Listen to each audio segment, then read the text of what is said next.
Hi, I'm Billy Gwaltney, and this is the CYA Podcast. This show is for the physician who understands the importance of protecting everything you've worked so hard to achieve.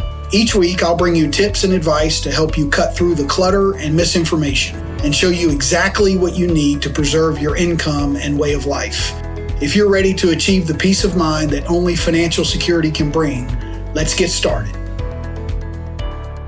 Welcome to today's episode of the Cover Your Assets podcast. This is Billy Gwaltney, your host, and as always, I'm excited to be with you. Today we're going to tackle the question of how do I budget for disability insurance while I'm in training? How do I pay for it? That's an excellent question.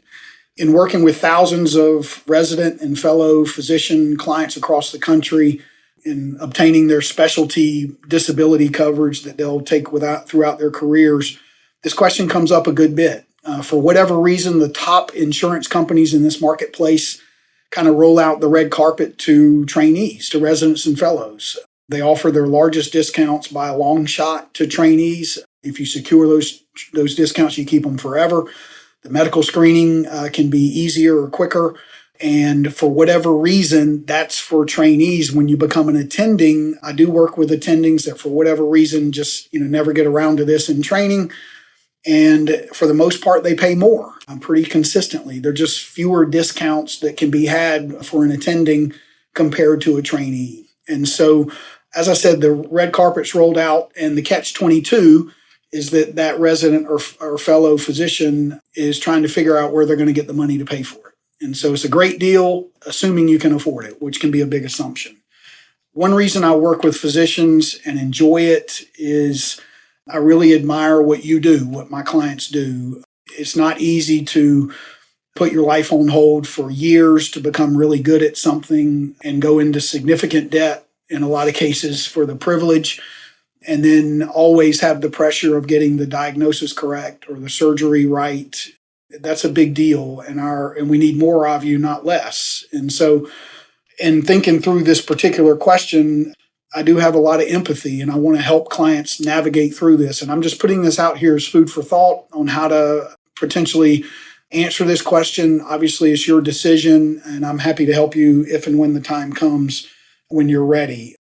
Anytime there are limited resources, wise allocation of those limited resources is vital. We don't want to be penny wise and dollar foolish, is a saying you may have heard, or miss the forest for the trees.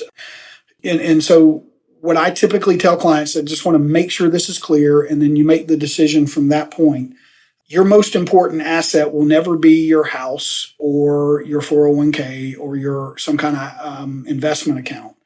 Your most important asset will always be your ability to get up every day and go do what you do, that you're highly skilled and highly trained to do, and it pays you hopefully a significant income throughout your career. Your family and your lifestyle depend on that. The bills being paid depends on that. Vacations depend on that. Future school and college education depends on that. And so investing in this most important asset is important. And the argument can be made that should be an investment that's made first. Protecting that asset should be first. And all else flows from this. Okay. And so the foundation of your financial plan is not your retirement plan, it's your disability insurance. Because if your ability to earn income goes away, then everything else crumbles. None of the other accounts matter if there's no income generated to fund them. And so protecting this most important asset is vital.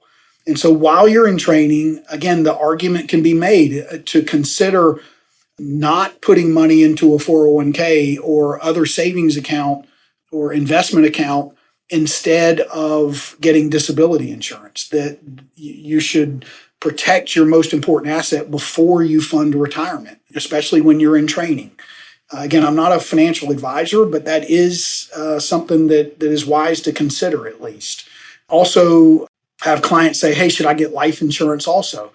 And my response typically is get it if you certainly need it, and at some point you should get it. But if you're looking statistically at your biggest exposure as a late 20s, early 30s, mid 30s physician who's assuming is at least healthy-ish, that biggest exposure is not death. It's not even lawsuits as much as it is a disability, an illness or injury preventing you from performing your specific duties is by far your biggest exposure from a financial standpoint. Kind of the worst case scenario is most likely to be a disability much more than death or some other type of situation. And so covering this is wise to do, and to do it sooner than later.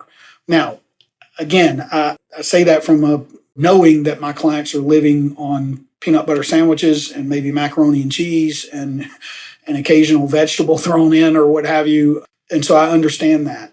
The top companies, and I have this conversation routinely with clients, allow trainees to purchase up to $5,000 a month of coverage. That's the maximum that they'll let trainees purchase without financial underwriting.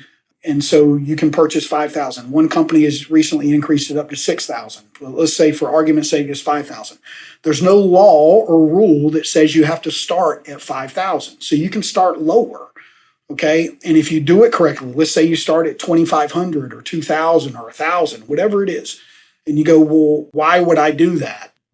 Well, there are a few reasons. One is it's less expensive. Okay. There's a linear relationship between the cost and the purchase amount. So if $5,000 a month of coverage costs, $150 a month, then it's reasonable to assume, and you can verify that $2,500 is going to cost about $75 a month, somewhere in that ballpark, or potentially less. And so it's more budget friendly. But the benefit of doing that is you still check the majority of the boxes that getting coverage in training is meant to check. Number one, it checks the box of having at least some coverage. You want coverage sooner than later. It's not like the chances of a disability are suspended while you're in training, and you don't have much of a chance to be disabled in training, but it's going to increase exponentially when you become an attending and can afford insurance. That's not how risk works. It's there whether you can afford to cover the risk or not. And so you still have a chance to be disabled. You want to cover that sooner than later, at least to some level. The second thing it does is the medical screening you go through. Again, if it's done correctly, you go through that once forever. And so when you are approved, the policy, again, if it's structured correctly, could include what's called the future insurability option that lets you increase coverage either while you're in training or after you finish training and become an attending based on your higher income and when you can afford more coverage. And when you go to do that increase, you don't have to go through any medical screening at the time. So if you're in training and you've got a year or 2 years or 5 years or however long before you become an attending, a lot can happen in your health in the meantime to cause getting the medical screening approval or medical underwriting approval 5 years from now more complicated than doing it now. And so doing it now gets it done, you're done forever, and you never have to revisit that again. And you can increase your coverage regardless of any health change in the future. The third thing it does is that it locks in the trainee discounts. Again, if it's done correctly, when you go to increase coverage, you're going to get access to the trainee discounted rate forever. So if you started out at $5,000 a month of coverage, let's say, and you have the ability to increase up to a total of $20,000 as an attending, you would get the trainee discounted rate on all amounts you purchase up to $20,000. The same is true if you started at $2,500 or $2,000 or $1,000. Whatever you increase to in the future could, again, if structured properly, we make sure our clients have this. When you go to increase coverage, you'll get that trainee discount on the increase.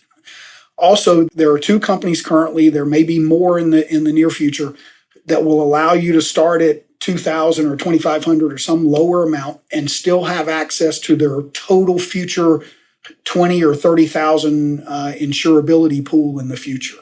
Historically, if you started at less than $5,000, that would also limit how much of the total future insurability you could have.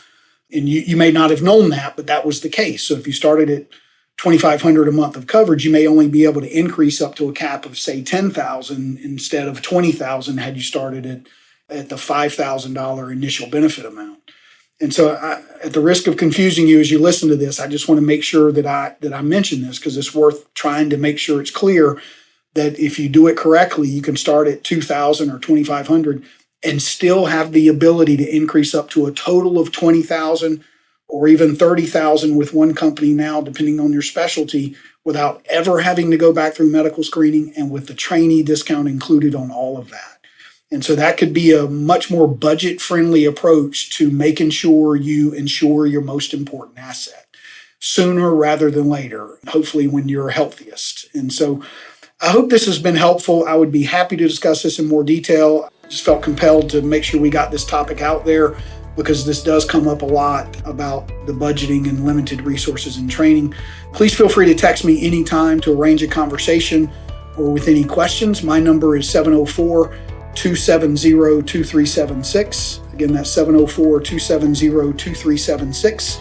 And until we meet again, this is Billy Gwaltney. It's been a pleasure, and thank you as always for your time.